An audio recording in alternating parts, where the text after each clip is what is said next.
नमस्कार, स्वागत है आपका हॉर्नबिल टीवी में और मैं हूं आपके साथ शिखा सकलानी। बुलेटिन की शुरुआत करते हैं खबरों के साथ। उत्तराखंड में UKSSC पेपर लीक प्रकरण को लेकर जारी आंदोलन के बीच नया मोड़ तब आया जब राज्य के मुखिया पुष्कर सिंह धामी आंदोलन कर रहे छात्रों के साथ संवाद करने खुद ही मौके पर पहुंच गए और उन्होंने छात्रों से संवाद में मामले की जांच CBI से कराने की घोषणा कर दी।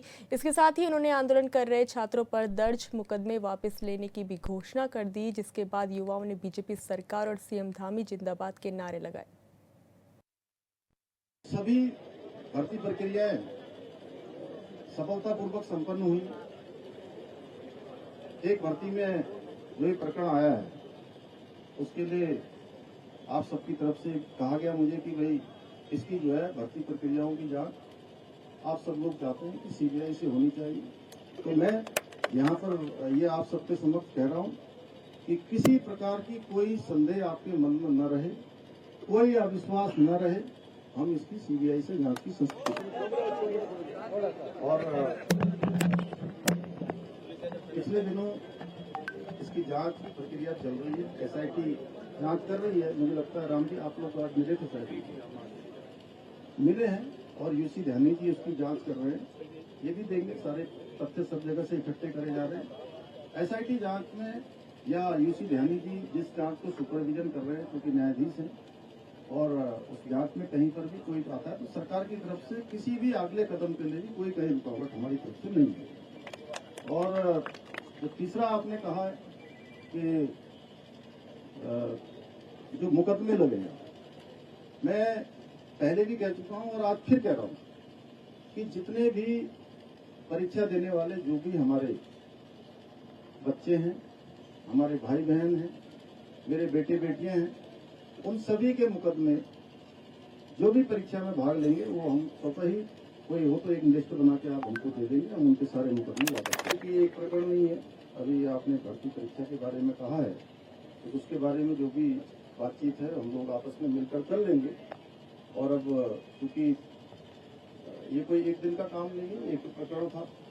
इस प्रकरण की शुचिता बनी रहे, इसमें जो संदेह है वो संदेह दूर हो। और मैं आपसे कहना चाहता हूं कि मैं बिल्कुल नहीं चाहता कि एक भी प्रश्न चिन्ह किसी भी भर्ती प्रक्रिया में कहीं पर खड़ा हो। देखिए, मैं माननीय मुख्यमंत्री जी का दिल की गहराई से बहुत बहुत धन्यवाद ज्ञापित करना चाहूंगा कि मुख्यमंत्री जी ने युवाओं की आवाज को सुनकर के, और क्योंकि युवा मुख्यमंत्री है इसलिए युवाओं की आवाज सुनकर के धरना स्तर पर आए। और आज जो SIT की जांच जो पहले से ही जिसको शुरू की गई है उसके लिए भी कहा गया है कि ये आयोग से संबंधित मामला है।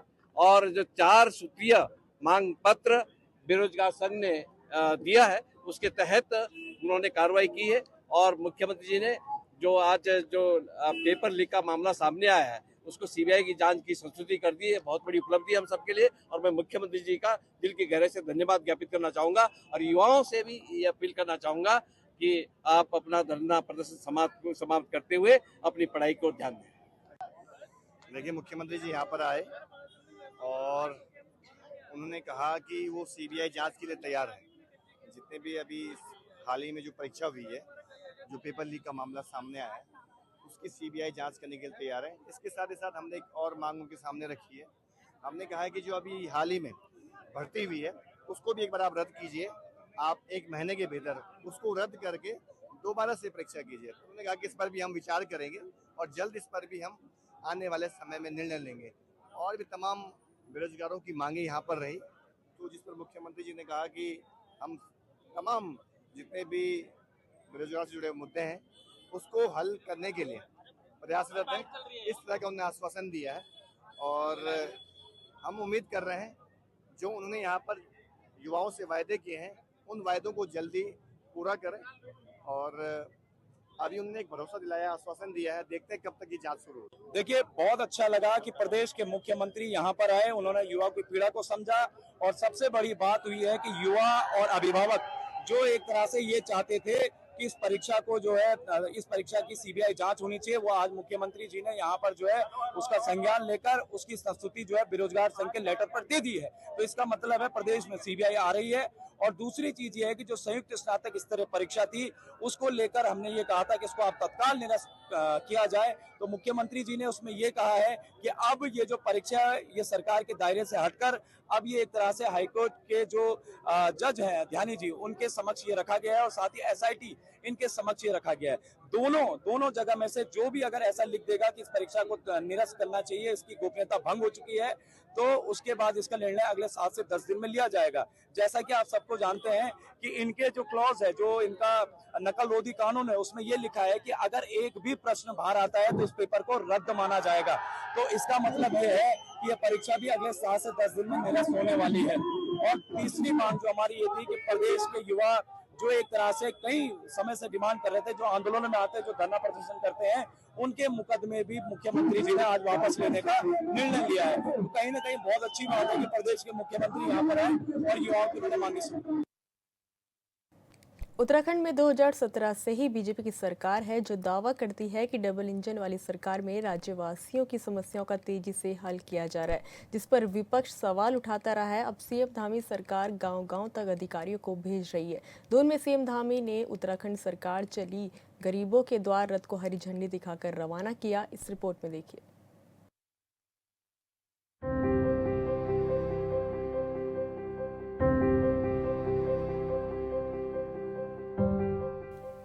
देहरादून में मुख्यमंत्री पुष्कर सिंह धामी ने कैंप कार्यालय में डॉक्टर भीमराव अंबेडकर समाज कल्याण बहुउद्देशीय शिविर रथ का फ्लैग ऑफ किया। ये रथ आगामी 125 दिनों तक राज्य के विभिन्न ग्रामीण क्षेत्रों का भ्रमण कर 240 बहुउद्देशीय शिविरों के माध्यम से जरूरतमंद और वंचित वर्ग के लोगों तक केंद्र और राज्य सरकार की कल्याणकारी योजनाओं का सीधा लाभ पहुंचाएगा। देखिए, ये एक बहुत अच्छा अभियान प्रारंभ हो रहा है और इस अभियान के माध्यम से उत्तराखंड सरकार चली गरीब के द्वार 125 दिनों तक ये अभियान चलेगा। 240 लगभग शिविरों का आयोजन किया जाएगा, जिसमें ब्लॉक, ग्राम सभाएं, पंचायत, तहसील और जिले की समस्याओं का समाधान भी जिला स्तर के अधिकारी, हर स्तर के अधिकारी इसमें भाग लेंगे। और जो लोग अपने घरों से दूर जाकर अपनी समस्याओं के समाधान के लिए प्रयास करते हैं, प्रयत्न करते हैं, उनको दूर जाने की आवश्यकता नहीं पड़ेगी। मीडिया से बातचीत में मुख्यमंत्री ने कहा कि 125 दिनों के राज्य के अलग अलग इलाकों में बहुउद्देशीय शिविरों का आयोजन किया जाएगा, जिसमें जिलाधिकारी से लेकर सभी विभागों के अधिकारी मौजूद रहेंगे और शिविरों में ही ग्रामीणों की समस्याएं सुनी जाएंगी और उसके समाधान को लेकर काम किया जाएगा। अभियान को लेकर सीएम का दावा है कि इससे स्थानीय लोगों को बड़ी राहत मिलेगी। उनके गांव के पास, घर के पास, उनके अपने स्थान के पास ही ऐसे शिविरों का भी आयोजन किया जाएगा। हमारे सभी अधिकारीगण भी इस पूरे अभियान का हिस्सा बनेंगे और लोगों को उनकी सुविधा के लिए काम करेंगे। सरलीकरण, समाधान और निस्तारण, ये जो हमारा मंत्र रहा है, उस मंत्र को चरितार्थ करेंगे। बाबा साहब अम्बेडकर जो हम सबके आदर्श हैं, आदरणीय प्रधानमंत्री मोदी जी के नेतृत्व में उनकी सोच के अनुसार आज देश के हर वर्ग के लिए उत्थान के लिए आज योजनाएं बनाई जा रही, काम किया जा रहा है। राज्य के अंदर भी बहुत सारी योजनाएं हमारी इस दिशा में चल रही हैं। केंद्र और राज्य सरकार की कई योजनाएं चलाई जा रही हैं, जिसका लाभ आज भी पहाड़ के कई परिवारों को नहीं मिल रहा है। शायद यही वजह है कि अब सीएम धामी ने रथ को हरी झंडी दिखाकर रवाना किया है, जो गांव-गांव जाकर सरकार की योजनाओं का प्रचार प्रसार के साथ ही शिविरों के माध्यम से गरीबों तक पहुंचने की पूरी कोशिश कर रही है।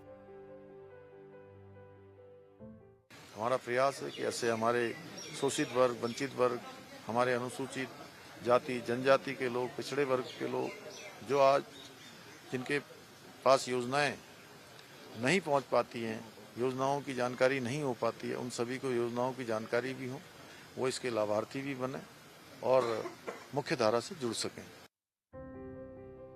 उत्तराखंड में 2027 से बीजेपी की सरकार है और सरकार के मुखिया का दावा है कि डबल इंजन वाली सरकार में तेज गति से विकास हो रही है। यही वजह है कि राज्य की जनता लगातार बीजेपी का साथ दे रही है, जिस पर विपक्ष सवाल उठा रहा है। उत्तराखंड सरकार चली गरीबों के द्वार अभियान पर भी विपक्ष ने तंज कसा है। 2027 में उत्तराखंड में विधानसभा का चुनाव है। चुनाव की तैयारियां भी तेज हैं। एक तरफ सत्ताधारी पार्टी बीजेपी तो दूसरी तरफ मुख्य विपक्षी पार्टी कांग्रेस अपने अपने तरीके से तैयारी में जुटी हुई है। चुनाव में इस बार उत्तराखंड की जनता किसका साथ देगी ये तो नहीं कहा जा सकता, लेकिन 2014 से बीजेपी लोकसभा और विधानसभा चुनाव नहीं हारी है। Bureau report. सोमवार को उत्तराखंड के राज्यपाल lieutenant general retire Gurmeet Singh Haridwar के दौरे पर रहे, जहां उन्होंने आयुर्वेदिक विश्वविद्यालय द्वारा आयोजित एडवांसमेंट इन पंचकर्म कार्यशाला में प्रतिभाग किया। प्रदेश की बड़ी संख्या में छात्रों और शोधार्थियों ने इस कार्यशाला में प्रतिभाग किया। राज्यपाल ने कहा कि आज के समय आयुर्वेद का है, जिसमें असाध्य रोगों का भी इलाज संभव है। उन्होंने प्रदेश में सड़कों पर उतर रहे युवाओं के लिए एक संदेश देते हुए कहा कि उन्हें लगता है कि हमारे प्रदेश का युवा दुनिया में सबसे अलग है। उन्होंने कहा कि आज के समय में जरूरत है कि युवाओं के जोश और पैशन को अर्थव्यवस्थाओं के साथ मिलाया जा सकता है। उन्होंने कहा कि कोई संघर्षपूर्ण बात होती है तो उसमें से पॉजिटिव क्रांति निकलती है। मेरा आप सबको जय हिंद।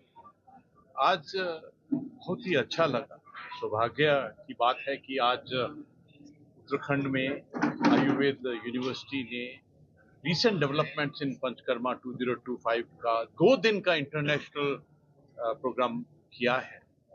और मुझे बहुत खुशी है कि इस सेमिनार के अंदर में हम करना क्या चाहते हैं, हमारे संकल्प क्या हैं और पूरी मानवता और पूरी दुनिया हमसे क्या एक्सपेक्ट करती है, इसके बारे में बात किया।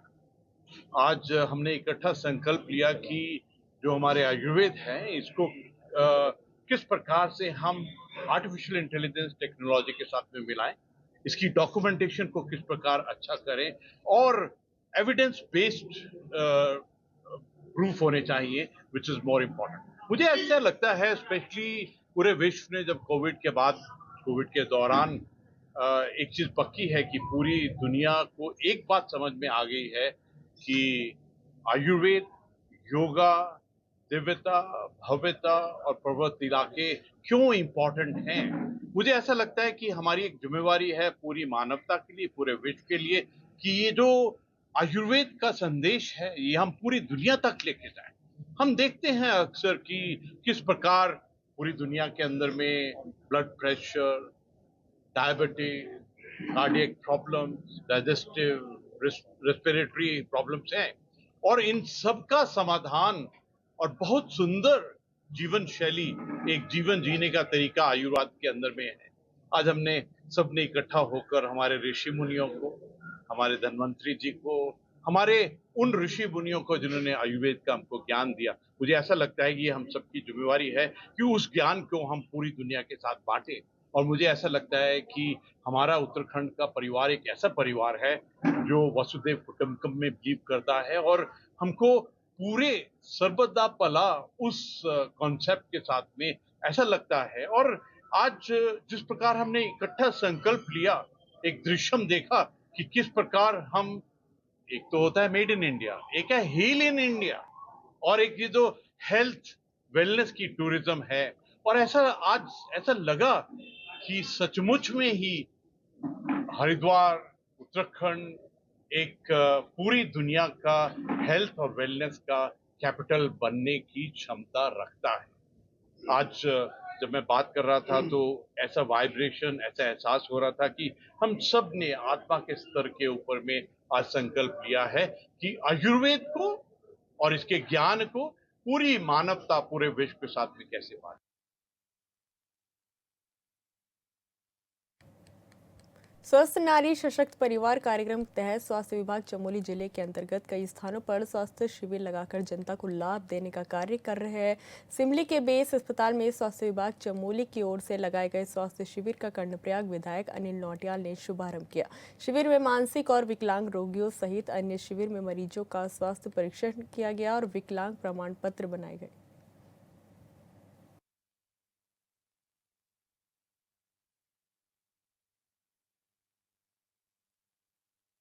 देखिए, सिमली में एक तो बेस चिकित्सालय की मांग हमारी है, तो उसके लिए भी हम लोग प्रयास कर रहे हैं और आज 29 तारीख को स्वास्थ्य शिविर का आयोजन सिमली में किया गया। तो आसपास के क्षेत्रों के सभी लोग स्वास्थ्य परीक्षण कराते हुए स्वास्थ्य लाभ उन्होंने यहाँ पर लिया है।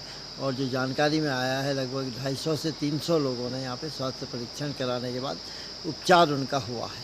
सर, इन स्वास्थ्य सेवकों के माध्यम से संदेश क्या देना चाहती है प्रदेश सरकार? और देखिए, जो अपने देश के यशस्वी प्रधानमंत्री जी के जन्मदिन से हम लोग सेवा पखवाड़ा के रूप में एक कार्यक्रम कर रहे हैं और जो माननीय मोदी जी का, हमारी सरकार का मानना है कि स्वस्थ नारी सशक्त परिवार, और हमारी माताएं बहनें स्वस्थ रहेंगी तो परिवार को आगे बढ़ाने में सफल होंगी और देश भी हमारा सशक्त होगा। अब माननीय मुख्यमंत्री जी का भी धन्यवाद, माननीय प्रधानमंत्री जी का भी धन्यवाद करना चाहता हूँ। इसका लाभ मेरे ख्याल से पूरे जनपद को मिला है, जिसमें 45,000 जो मेरे संज्ञान में आया है मरीज देखे गए हैं और सिमली में बेस को तो बहुत ही ज़्यादा लाभ मिला है।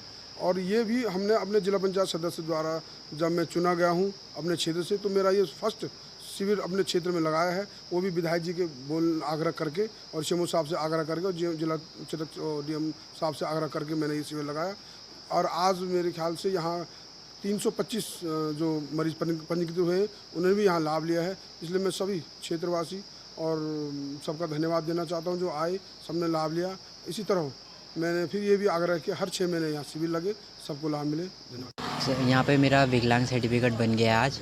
मेरा 2020 में एक्सीडेंट हो गया था, तो उस समय से मेरा विकलांग सर्टिफिकेट नहीं बना था। हॉस्पिटल में जाने के बाद भी काफ़ी टाइम में मेरा विकलांग सर्टिफिकेट बन नहीं पाया, तो आज यहाँ पे सिमली में विकलांग सर्टिफिकेट वो कैंप लगा था, विकलांग कैंप, तो उसमें मेरा सर्टिफिकेट बन चुका है। क्या कुछ कहेंगे? सरकार के लिए धन्यवाद कहना चाहूँगा और जो भी डॉक्टर लोग हैं उनके लिए धन्यवाद। उत्तराखंड में इस बार मानसून की वजह से चारधाम यात्रा पर असर पड़ा, तो अब जिला प्रशासन के नए नियमों की वजह से कारोबारियों के कारोबार पर असर डाल रहा है, जिससे उत्तरकाशी के कारोबारियों में सरकार और जिला प्रशासन के प्रति भारी आक्रोश दिख रहा है। इस रिपोर्ट में देखिए।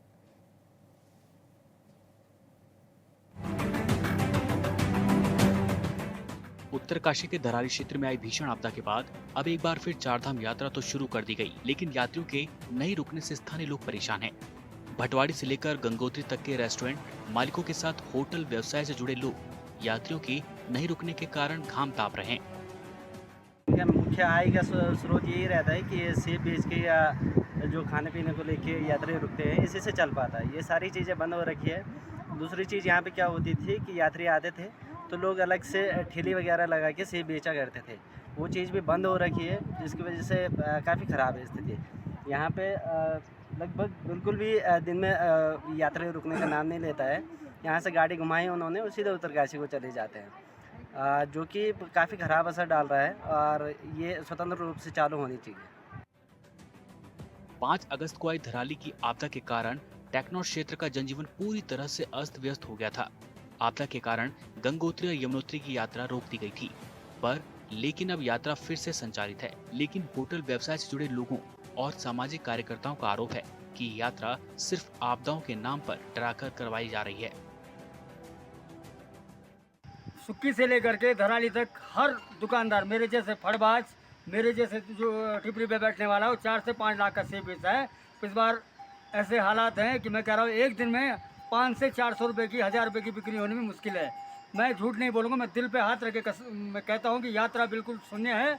रोड की हालत आपने देखी है, बड़ी बस आने के लिए मैं स्वयं उत्तरा से आया हूँ, रोड की हालत बड़ी ख़राब है। मैं BRO, भारत सरकार की एजेंसी है, BRO से निवेदन करूँगी रोड को थोड़ा बढ़िया बना दें।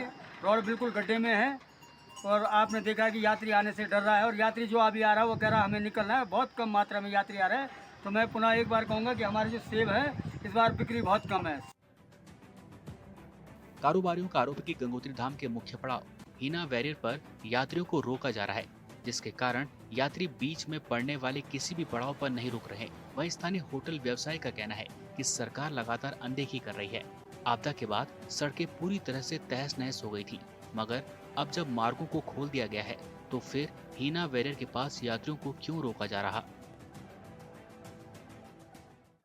5 अगस्त 2025 को धराली में आपदा घटित हुई थी, जो है प्राकृतिक रूप से हुई थी, ये हम समझ सकते हैं। लेकिन आज आपदा के 54वें दिन बाद भी हालात जस के तस हैं। सड़कों पर जो 2-4 दिन बाद सड़क खोली गई थी वो आंशिक रूप से थी और अस्थायी थी। और अब जो है हालात जो है पूर्ण रूप तरीके से अच्छे हैं, वेदर अच्छा है, लेकिन यात्रा जो है स्वतंत्र रूप से नहीं चल रही है और किसी तरीके का जो है प्रावधान है नहीं अब मौसम की तरफ से। और फिलहाल जो यात्रा छोड़ी गई है प्रशासन की तरफ से, उसमें पहले तो स्थानीय टैक्सी के माध्यम से यात्रा कराई गई, एक तरीके की गुंडागर्दी में ऐसे कहूँगा, है ना। उसके बाद से दोबारा जो यात्रा छोड़ी गई तो उसमें छोटी गाड़ियाँ और आज से आपका बसें भी छोड़ी गई, लेकिन इसमें आपका समय का एक प्रतिबंधन लगाया गया है, जिसमें आपका हीना से उत्तरकाशी से ये लोग 1 बजे के बाद गाड़ियाँ ऊपर नहीं छोड़ रहे हैं और गंगोत्री धाम से करीब जो समय है वो 3 बजे के बाद वापस नहीं छोड़ रहे हैं। पर्यटक स्थलों पर यात्रियों के नहीं रुकने से होटल कारोबारियों को काफी नुकसान पहुंच रहा है। होटल व्यवसाय से जुड़े लोगों का कहना है कि 2 बजे के बाद यात्रियों को आने नहीं दिया जा रहा और यात्रियों को मिसगाइड किया जा रहा है, जिसके कारण होटल व्यवसाय से जुड़े लोगों में नाराजगी है। आपने हमारी सुनने के लिए आप यहाँ पे आए हैं। हम पूरे इस घाटी में लोग परेशान हो रखे हैं। आप देख रहे होंगे पूरे घाटी सूनी पड़ी हुई है, कोई भी यहाँ पे यात्रा नहीं चल पा रही है। इसका रीज़न है, पहले तो बसों का नहीं था, अब इन्होंने बसों को आज से अलाउड कर दिया है। उसके अलावा इन्होंने क्या कर रहा है कि हीना पे एक चेक पोस्ट बनाया हुआ है जहाँ पे लोगों को मिसगाइड कर रहे हैं कि 1 बजे के बाद आपको जो है एंट्री नहीं है ऊपर जानी। अब आप बताइए कोई कस्टमर अगर बड़कोट से चलेगा सुबह, वो यहाँ तक पहुँचने में कितना टाइम लगेगा उसको? तो 1 बजे तक उत्तरकाशी नहीं पहुँच पाएगी, फिर घाटी में कैसे आएगा वो? दिन में कस्टमर कोई आ भी रहा है, रात को वहाँ होल्ड कर रहा है, सुबह चल रहा है, वो सीधे डायरेक्ट गंगोत्री रुक रहा है, जैसे तैसे वहाँ दर्शन कर रहा है और सीधे चल रहा है। घाटी में कोई खाने के लिए भी नहीं रुक रहा। आप देख रहे होंगे तमाम होटलें खाली पड़ी है। अब बताओ ऐसे में कैसे हम लीज देंगे? हमारे ऊपर इतनी आफत आई हुई, लीज कहाँ से देना है? बिजली का बिल पेंडिंग है, कहाँ से देंगे आप लोग हमें इस चीज़ का बताइए कहाँ। और मैंने आपको बता देता हूँ, मैंने कई बार डीएम कार्यालय में फ़ोन किया उनके नंबर पे, डीएम मुझे वहाँ नहीं मिले। जितनी बार भी मैंने फ़ोन किया उनके पर्सनल नंबर पे करता हूँ, उस पर लगते नहीं, मेरे पास आज भी उनका नंबर है। दरअसल उत्तरकाशी में चारधाम यात्रा की वजह से हजारों लोगों का कारोबार जुड़ा हुआ है और मौजूदा स्थिति यह है कि यात्रियों को समय से जाने दिया जा रहा है और समय से लौटने को कहा जा रहा है। उत्तरकाशी से हॉर्नबिल टीवी के लिए दीपक नौटाल की रिपोर्ट। फिलहाल इस बुलेटिन में इतना ही। आप देखते रहिए हॉर्नबिल टीवी। नमस्कार।